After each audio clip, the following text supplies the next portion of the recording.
እንደናችሁ ተመልካቾቻችን ዛሬ ለየት ያለ ፕሮግራም ላይ ተገኝተናል። የደቡብ አፍሪካ ዩኒቨርሲቲ የኢትዮጵያ የሪጂናል የትምህርት ማዕከል ያስመረቃቸውን 64 ተማሪዎች የሚያስመርቅበት ፕሮግራም ላይ በዚህ በሃይሌ ግራንድ ሆቴል ተገኝተን ምርቃት ፕሮግራሙ እንደሚመስል እናስቃኛችሁ ነው። ይህ የምርቃት ፕሮግራም እንግዲህ ዩኒቨርሲቲው በኢትዮጵያ የሪጂናል የትምህርት ማዕከል ያስተማራቸውን 64 ተማሪዎች ሲያስመርቅ ለ12ኛ ጊዜ የሚያስመርቅበት ፕሮግራም ላይ ነው ማለት ነው ዛሬ ታደምነው እና ዛሬ እዚህ ፕሮግራም ላይ ተገኝተን የምረቃ ፕሮግራሙ ምን ይመስላል፣ እንዲሁ ደግሞ የተማሪዎቹ የትምህርት ቆይታቸውስ እንዴት ነበረ፣ ወደዚህ ዩኒቨርሲቲስ ደግሞ ለመግባት ለምታስቡ ሰዎች ምን ቅድመ ሁኔታዎች አሉ፣ እንዴት መቀላቀል ትችላላችሁ የሚለውንም እንዲሁ እናነሳለን። ከዛም በተጨማሪ ደግሞ ዩኒሳ ራሱ የደቡብ አፍሪካ ዩኒቨርሲቲ ራሱ ከኢትዮጵያ ጋር በጋራ ለመስራት ያሰበባቸውን ጊዜያትና የተወሰኑትን ውሳኔዎች እንዲሁ የምናስቃኛችሁ ይሆናል። አብራችሁን ቆዩ።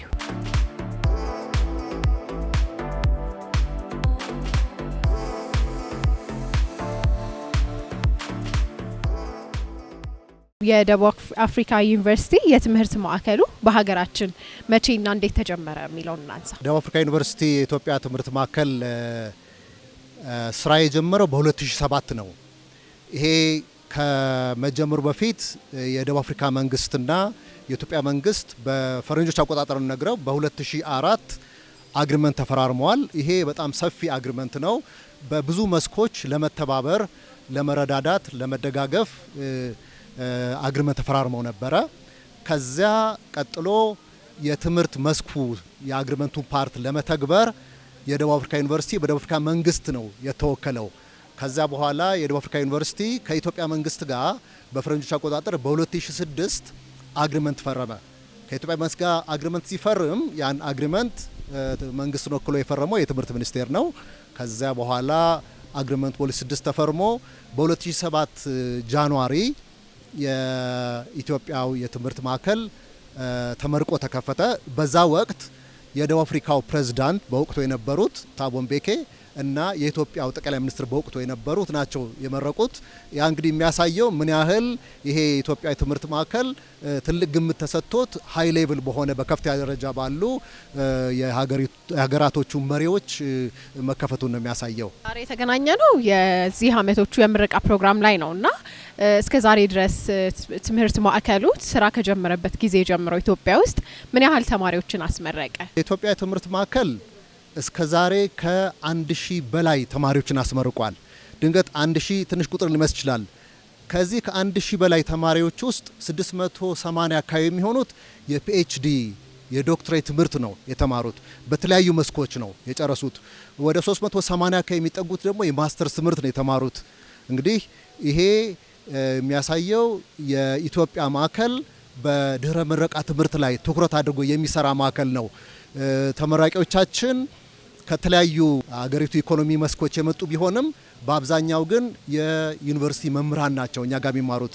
ፒኤችዲያቸውን ከኛ ጋር ሰርተው በየዩኒቨርሲቲው አሁን በማስተማር ላይ ይገኛሉ፣ ምርምር በመስራት ይገኛሉ፣ አዳዲስ ፕሮግራሞችን ከፍተው በመስራት ላይ ይገኛሉና ዩኒቨርሲቲ ኦፍ ሳውዝ አፍሪካ የኢትዮጵያ ዩኒቨርሲቲዎችን አቅም ለመገንባት ትልቅ አስተዋጽኦ አድርጓል በእነዚህ ግራጁዌቶች። በዚህኛው አመት ደግሞ አሁን ምረቃቸውን እያከበርን ያለነው 64 ተመራቂዎች ናቸው። ከ64ቱ ተመራቂዎች ውስጥ 58ቱ የፒኤችዲ የዶክትሬት ትምህርት ነው የጨረሱት። የተቀሩት ማስተርስ እና እንደገና ፖስት ግራጁዌት ዲፕሎማ የጨረሱም አሉ። የዛሬዎቹ 64 ተማሪዎች ተመርቀዋል። ከዚህ በኋላ አዳዲስ ተማሪዎቹን ደግሞ ትጠብቃላችሁ ብዬ አስባለሁኝና ምንድነው መስፈርቱ ወደዚህ ዩኒቨርሲቲ ለመግባት? እንግዲህ ለፒኤችዲ ትምህርት ዋናው መስፈርት የማስተርስ ዲግሪ ያስፈልጋል። ማስተርስ ዲግሪ በዛው ሊማሩ በባሰቡት መልክ የማስተርስ ዲግሪ ያስፈልጋል። ከዛ ሌሎች ደግሞ ሪኳየርመንቶች አሉ። የሚያጠኑትን ጥናት አስቀድመው ፕሮፖዛል ጽፈው ያ ፕሮፖዛላቸው ታይቶ ዩኒቨርሲቲው ይሄ ለፒኤችዲ የሚመጥን የጥናት ሀሳብ አለው፣ ይሄ ተማሪ ከዚህ ጽሁፉ ላይ ተነስተን ወደፊት ጥሩ የፒኤችዲ ስራ ሊሰራ ይችላል የሚለውን ይመዝናሉ። ሌሎችም የመግቢያ መስፈርቶች አሉ። ኳሊፊኬሽኑ ከደቡብ አፍሪካ ጋር ኢኩቫለንት ነው ወይ የሚለውም የሚታይበት ፕሮሰስ አለ። ተገቢውን የማጣራት ስራ ከተሰራ በኋላ ዩኒቨርሲቲው ደግሞ በቂ ካፓሲቲ ካለው ለምሳሌ በጣም ብዙ ተማሪዎች አፕላይ ካደረጉ በአንድ መስክ ላይ ግን መቀበል የሚችለው ዩኒቨርሲቲው ዝቅተኛ ከሆነ የተወሰኑት ብቻ ሊገቡ ይችሉ ይሆናል። ነገር ግን ተገቢውን ሪኳየርመንት አሟልተው ዩኒቨርሲቲው ደግሞ በቂ ቦታ ካለው አድሚሽን ይሰጣቸዋል። ይሄ ሁሉ የሚካሄደው አፕላይ የሚያደርጉት ኦንላይን ነው። አፕሊኬሽኑ በጣም ቀለል ተደርጎ ተማሪው በቤቱ ሆኖ ባለበት ቦታ ሆኖ የኢንተርኔት ኮኔክሽን እስካለው ድረስ ማመልከት ይችላል። የኛ ቢሮ እዚህ ያለው ደግሞ ሰፖርት እርዳታ ይሰጣል። ተማሪዎቹ ወይም አፕሊካንቶቹ ይሄን ነገር እፈልጋለሁ የሚሉ ከሆነ ያኛውን እናሳያቸዋለን። አፕሊኬሽን ፕሮሰሱ ላይ ይረዳቸዋለን። ሪኳየርመንቱን በደንብ አድርገን እንገልጽላቸዋለን። አስፈላጊ ከሆነም የአፕሊኬሽን ፕሮሰሱ ላይ እንረዳቸዋለን እና ገለጻም ከፈለጉ ፎርማል የሆነ ኦፕን ዴይ የሚባል ፕሮግራም አለን። ኦፕን ዴይ ማለት ፖቴንሻል ወይም ደግሞ ሊገቡ ይችላሉ የተባሉትን እንጠራና ሰፊ የሆነ ገለጻ እናደርግላቸዋለን። የሚፈልጉትን ጥያቄ ይጠይቃሉ። ስለ አፕሊኬሽን ሂደቱ ማወቅ ያለባቸው እንዲያውቁ እናደርጋለን። ከዚያ ኦንላይን አፕላይ ያደርጋሉ። አፕላይ አድርገው ይከታተሉ፣ ውጤቱ ይከታተላሉ ማለት ነው። ከዚያ የአድሚት የመደረግ ወይም ቅበላ ካገኙ በዛ መሰረት እኛ አድቫይዝ አድርገናቸው ሬጅስተር አድርገው ትምህርታቸውን ይጀምራሉ። ይሄን ይመስላል። ከዩኒቨርሲቲ ውስጥ የሚያገኙት ድጋፍ ምን ያህል ነው? እንዴት ነው የሚለውን እናውራ። ዩኒሳ ኦልሞስት ኤቭሪ ዊክ ወርክሾፖች አሉ። ኦልሞስት በየሳምንቱ ብዙ ወርክሾፖች አሉ። ተማሪዎች እዛ ወርክሾፕ ላይ ይሳተፉና የፒኤችዲ ደረጃ ጥናት እንዴት አድርጎ እንደሚጠና ገለጻዎች ይደረግላቸዋል። ወርክሾፖች ይሳተፋሉ። ከሱፐርቫይዘሮቻቸው ጋር ይገናኛሉ። በአካልም እየመጡ እዚህም ወርክሾፖች ይካሄዳሉ። እዛ ላይ ኢንቴንሲቭ የሆነ ሳምንት አካባቢ የሚወስድ ገለጻ ይደረጋል። በዛ ተማሪዎቹ የፒኤችዲ ደረጃ ጥናት የመስራት ክህሎታቸውን ያዳብራሉ። እንግዲህ የፒኤችዲ ጥናት በጣም ረጅም ጊዜ የሚወስድ ነው። 4 ዓመት፣ 5 ዓመት፣ 6 ዓመት የሚወስድና በዚህ ሂደት ውስጥ በሙሉ ዩኒቨርሲቲው ቅርብ የሆነ ሰፖርት ነው የሚያደርገው። የዩኒቨርሲቲው በደቡባዊ ንፍቀ ክበብ ትልቁ የሚባለው ዩኒቨርሲቲ ላይብረሪ ነው። ይሄ ላይብረሪ ኦንላይን ያሉ ሳይንሳዊ ጽሁፎች፣ ጆርናል አርቲክልስ የምንላቸው አክሰስ ማድረግ ይቻላል። ተማሪው እነዚህን የጥናታዊ ጽሁፎችን አንብቦ ለጥናቱ ግባት ያደርጋቸዋል። ላይብረሪውን እዚህ ሆኖ ቤቱ ሆኖ ኢንተርኔት ካለው ድረስ መጠቀም ይችላል። በጣም ብዙ መጻሕፍቶች አሉ፣ ብዙ ጆርናል አርቲክልስ አሉ፣ ብዙ እንደገና ደግሞ ቀድሞ የተማሩ ተማሪዎች የጻፏቸው የጥናት ጽሁፎች አሉ። እነሱንም አክሰስ አድርገው ይሄንን ተጠቅመው ነው ጥናታችን የሚያጠኑት። ሌላ የቴክኖሎጂ ሰፖርት ይሰጣቸዋል። በቴክኖሎጂ በኦንላይን ኮንፈረንሲንግ የመሳሰሉ የሪሰርች ሶፍትዌር የምንላቸው አሉ። ጥናትን ለማጥናት ጥናትን ለማካሄድ የሚያገለግሉ ሶፍትዌሮች አሉ። እነሱም ይሰጣቸዋል። ጥናታቸውን አናላይዝ የሚያደርጉበት ጥናታቸውን ሲጽፉ የሚደግፉ አይነት ሶፍትዌሮች አሉ። እነዚህን ዩኒቨርሲቲው ፕሮቫይድ ያደርጋል። በየጊዜው ምክትል ያደርጋል። በዚህ መልክ ነው እንግዲህ ትምህርቱ የሚካሄደው። በስተመጨረሻ ሰክሰስፉል የሆነ ሰው እንደዚህ ተመርቆ ለምረቃ ይበቃል ማለት ነው። እንደው አላማውን ምን ያህል እያሳካ ነው ብላችሁ ታምናላችሁ? በተቋም ደረጃ እንግዲህ ዋናው የኢትዮጵያ ማዕከሉ አላማ የኢትዮጵያ ሃይ ሌቭል ካፓሲቲ ቢልዲንግ በኢትዮጵያ ውስጥ በከፍተኛ ደረጃ የአቅም ግንባታ ስራ ለመስራት ነው። ከፍተኛ ደረጃ ስለ እንግዲህ በፖስት ግራጁዌት ደረጃ ማለት ነው። አሁን ተማሪዎቻችን አብዛኛዎቹ የዩኒቨርሲቲ መምህራን ናቸው። በየዩኒቨርሲቲው ሄደው እነሱ ደግሞ ብዙ ተማሪ እያፈሩ ነው ያሉት። በየዩኒቨርሲቲው ብዙ ሪሰርች ያካሂዱ ነው ያሉት። የዩኒቨርሲቲ አመራር ሆነው የዩኒቨርሲቲ ፕሬዝዳንት ሆነው የሚሰሩ አሉ። በዩኒቨርሲቲ ደረጃ እንግዲህ በዚህ መልክ አስተዋጽኦ አድርጓል። ወደ ቢዝነሱ ራሱ ስንመጣ የባንክ ሲኢኦዎች፣ የባንክ ስራ አስፈጻሚዎች የሆኑ የኛ ተማሪዎች አሉ።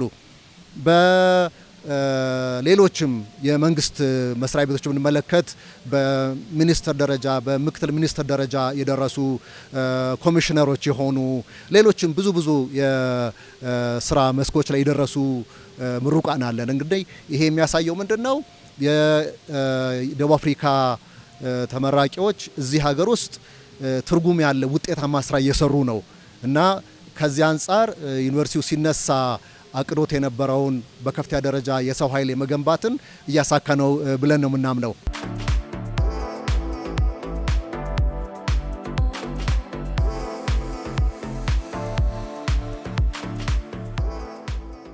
እንዴት ነበር ወደዚህ ዩኒቨርሲቲ ጆይን ያደረክበት ወይ የተቀላቀልክበትን አጋጣሚ እና የወሰንክበትንም እንዲሁ?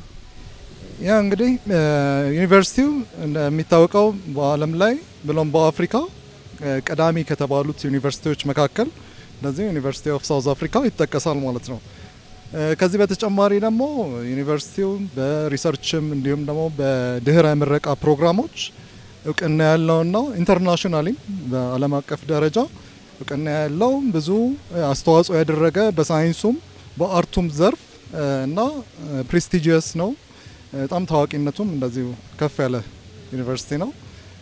እሰማ ነበር ብዙ ሌጀንድ እሰማ ነበርና እንግዲህ ላለፉት 150 ዓመታት እያስተማረ ብዙ ኢንተሌክቹዋሎችን ብዙ ምሁራንን እንደዚህ ያመረተ ያስተማረ ዩኒቨርሲቲ ነውና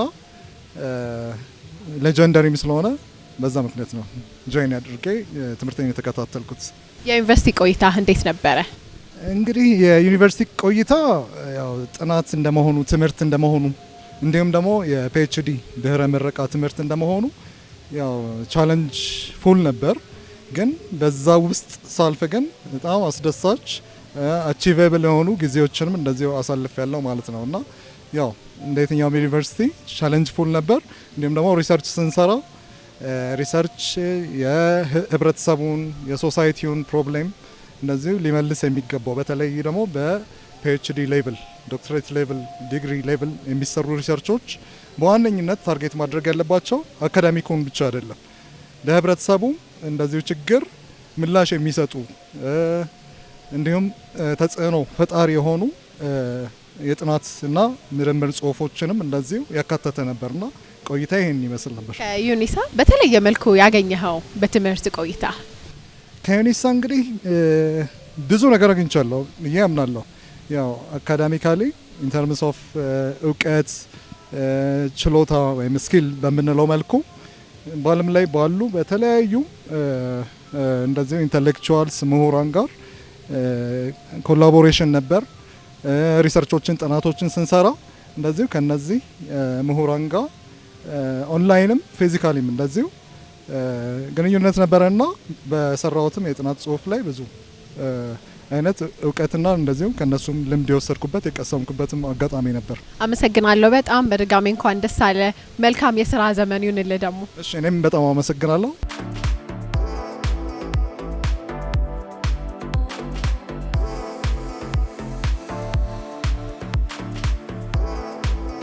ናይስ ቱ ሚት ዩ። ስለተገናኘን ደስ ብሎኛል። የምርቃት ስነ ስርዓቱን እንዴት አገኘሽው?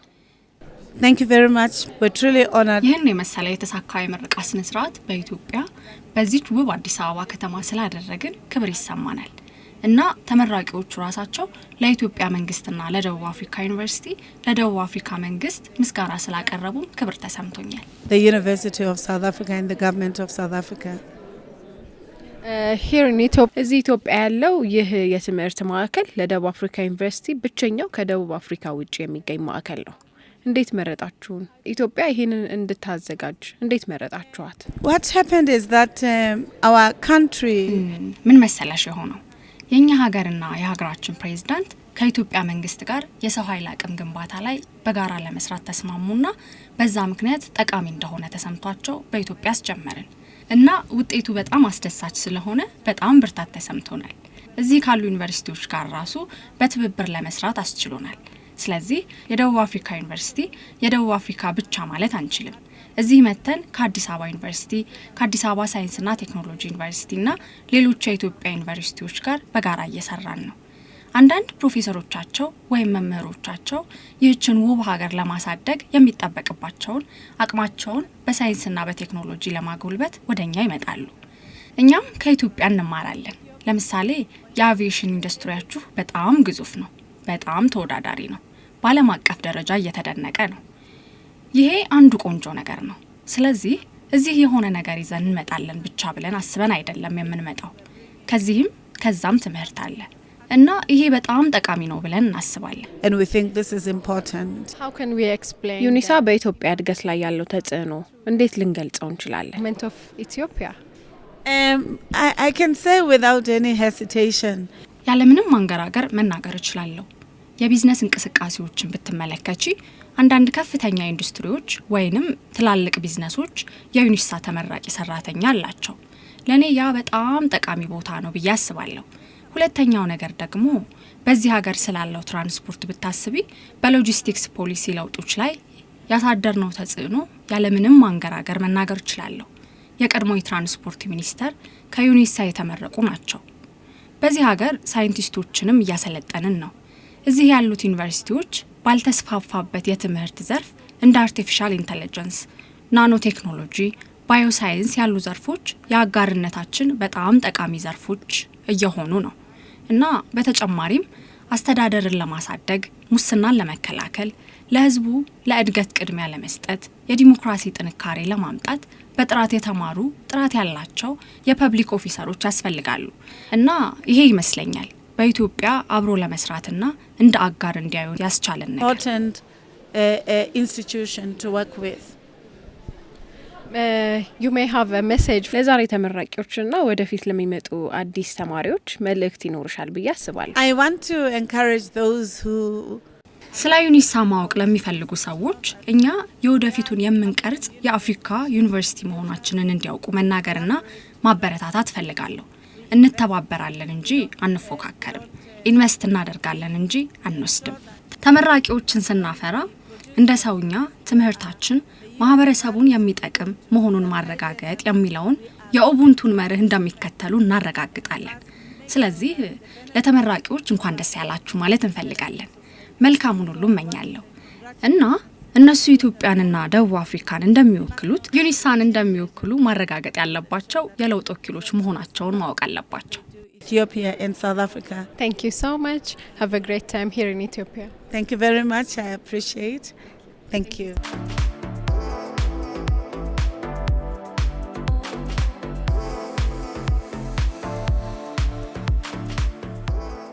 እንዴት ነበረ የዩኒሳ ቆይታ? መጀመሪያ እንዴት ነበር የተቀላቀልከው የሚለውን እናንሳና። አው ስቀላቀል አንድ ጓደኛዬ ዩኒሳ ይማር ነበረ። በጣም ጥሩ የሆነ ኳሊቲ ትምህርት እንደሚሰጥ እና የተሻለ ደግሞ ፕሮፌሰሮች እንዳሉ የላይብራሪ ካፓሲቲውም ኢንተርናሽናሊ ብዙ ጆርናሎችን ማሳተም እንደሚቻል እሱ ሲነግረኝ ኢሚዲየትሊ ጆይን ያረኩት። እንግዲህ ብዙ ፕሮሰሶች ነበሩት ዲግሪዎቻችንን አክሬዲት ማድረግ። ከዛ ጆይን ካረግን በኋላ ደግሞ እንግዲህ ስክሪኒንጉ በጣም ጠባብ ነበር። በጣም ብዙ ሰው ነበር አፕላይ ያደረገው፣ ግን ብዙ ዲፍረንት ስክሪኒንጎች ተጠቅመው አድቫይዘርም አግኝቼ በዛም እድል ዩኒሳ ጆይን ላደርግ ችያለሁ። እንዴት ነበረ የዩኒቨርሲቲ ቆይታ ታዲያ? እንግዲህ የአንደኛው ጥሩ ነገር ፒኤችዲ ትልቅ ጆርኒ ነው። እንግዲህ ከተማሪነት ወደ ስኮላርነት የምትለወጭበት ፕላስ ደግሞ ትልቁ ጽናት የምትማሪበት ነውና የመጀመሪያው ነገር ረጅም የላይብራሪ ወይም ደግሞ ረጅም የጥናት ጊዜ በከራስሽ ጋር ታሳልፊያለሽ። ከልጆች ትንሽ ጊዜ መቀነስ ይኖርብሻል። የማህበራዊ ኑሮች ላይም ትንሽ ኮምፕሮማይዝ የምታረጊው ነገር አለ። ነገር ግን ደግሞ የተሻለ ነገር ሰርተሽ ለሀገርሽም የሚጠቅም ሪሰርች ሰርተሽ ስትመረቂ ደግሞ በጣም ደስ ይላል። ሶ የመጀመሪያው ዋናው ነገር ራስሽን እያስተማርሽ ብዙ እየተመራመርሽ ፕላስ ደግሞ ብዙ ላይብራሪ ካፓሲቲዎች አሉት ዩኒሳ እና ያንን ብዙ መጽሐፍቶችን እያነበብሽ ስትሄጂ ያ ጆርኒ በራሱ የሚሰጥ ሳቲስፋክሽን አለ። ከምንም የሆነ ነገር አዲ ያረግሽ እየመጣሽ እንደሆነ ይሰማሻል። እዚህ ቀን ላይ ስትደርሺ ደግሞ በጣም ደስ ይላል። ለምን ያው እንግዲህ መመረቅ በራሱ ደስታን የሚፈጥር ለቤተሰቦችሽ ለልጆችሽ ብዙ ጊዜ ቆየሽበት ጊዜ ስለሚሆን ከልጆችሽ የቀነስሽው ጊዜ አለ። ያንን ታሳቢ በማድረግ ደስ የሚልሽ ነገር አለ። ልጆችሽም ሳይው ደስ ይላቸዋል። ከዩኒሳ የተለየ አገኘሁት የምትለው ነገር? አንደኛውና መሰረታዊ ነገር ጥሩ አድቫይዘሮች አሉ ኢንተርናሽናሊ አክሰፕትድ የሆኑ። ስለዚህ ዩኒሳ አንዱ የሰጠን ግሎባሊ በእኛ በትምህርት ኤሪያችን ዌል ኖን የሆኑ ወይም የሚታወቁ ፕሮፌሰሮች አሉ። እነሱን ቻት እንድናደረግ ለርኒንግ ኮላቦሬሽን እንዲኖር እሱን ፈጥሮልናል። ሁለተኛው ቨርቹዋሊ ደግሞ ብዙ ዌብ ኮንፈረንሶች አሉት ዩኒሳ፣ ለርኒንጎች አሉት፣ ብዙ የትምህርት ዘርፎች አሉት። ስለዚህ ልማር ባለ ያለ ሰው ከትንሹ የቤዚክ ሪሰርች ኮንሰፕት ጀምሮ እስከ አድቫንስድ እስከሆነው ነገር ወይም የላቀ እውቀት እስካለው ነገር ድረስ እያወቅሽበት የምትሄጂው ነው። አንደኛው ብዙ ኦፖርቹኒቲዎች ስላሉት ማለት አማራጮች ሰፊ የሆነ አማራጭ ስላለው፣ ስለዚህ ከብዙ ባለሙያዎች ጋር የምትገናኝበትን አማራጭ ይፈጥርልሻል ዩኒሳ። ሁለተኛው ትልቁ ዩኒክ ነው ብዬ የማስበው የላይብራሪ ካፓሲቲው ነው። ስለዚህ ኢዝሊ ዝም ብለሽ ጎግል ላይ ገብተሽ ጎግል ስኮላር ላይ ገብተሽ ሰርች አድርገሽ መጽሐፍ ዳውንሎድ ማድረግ ትችላለሽ። አንዳንዱ ግን ገንዘብ ይጠይቃል። ዝም ብለን እንደዚህ ሎ እና ሚድል ኢንካም ካንትሪ ላሉ ሀገሮች አይፈቀድም። ዩኔሳ እነዛን ሁሉ ትልልቅ ሪፖዚተሪዎች ስለያዘ በዩኔሳ ኢሜይል አድሬስሽ አካውንትሽ ገብተሽ እነዛ የሚከፈልባቸውን ክፍያ የሚጠይቁ ጆርናሎችን አክሰስ እንድታረጊ ወይም እንድታገኛቸው ረድቷል። ያ ለእንደኛ ላሉ ሀገሮች በጣም ትልቅ ኦፖርቹኒቲ ነው ብዬ አስባለሁ። አመሰግናለሁ። በድጋሜ እንኳን ደስ አለ። መልካም የስራ ጊዜ ይሆንልህ። በጣም አመሰግናለሁ።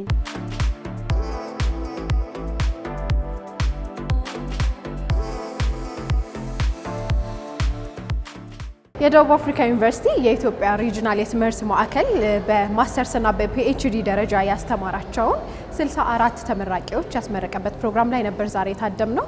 እንግዲህ በሰፊው ፕሮግራሙን እንደተመለከታችሁት ዩኒቨርሲቲ የሚሰጣቸውን የትምህርት አይነቶች እንዲሁም በምን መልኩ ትምህርቱ እንደሚሰጥ ዛሬ ደግሞ በተለይ የምረቃ ስነስርዓቱ ምን እንደሚመስል ቃኝታችኋል። ዩኒሳ ራሱ የደቡብ አፍሪካ ዩኒቨርሲቲ በኢትዮጵያ ያለው የትምህርት ማዕከል ራሱ እንዴት እንደተመሰረተ መቼ እንደተመሰረተም እንዲሁም ወደ ዩኒቨርሲቲው ደግሞ ለመቀላቀል የሚያስፈልጉ ቅድመ ሁኔታዎችን አንስተን ነበረ።